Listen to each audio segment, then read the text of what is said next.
Ja, we wilden een keer een filmpje maken eigenlijk, de draad wel een beetje oppakken. Er is heel lang niks geweest en heel veel reacties van mensen.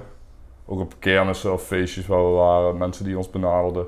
Die vroegen van wanneer komt er weer een keer iets. En mensen zitten er echt wel een beetje op te wachten eigenlijk.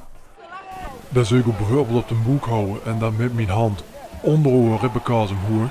En dan grip ik hoe hard vast en dan knip ik dat uit erin. Met een tomaat. Jarenlang maakten de vrienden Rick, Tom en Jeroen grapjes over Seagal.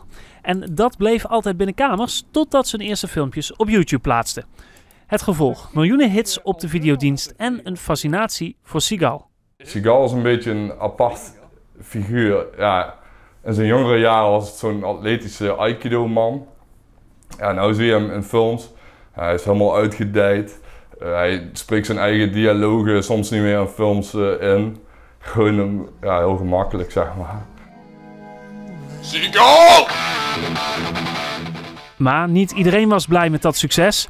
De jongens hadden geen rekening gehouden met de rechten van het beeldmateriaal dat ze gebruikten.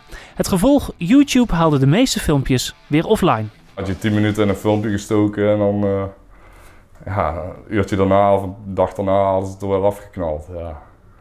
Dan denk je ook van, waarom doe ik het nog? Radiostilte is nu definitief voorbij. Steven Seagal uit Melderslo is terug.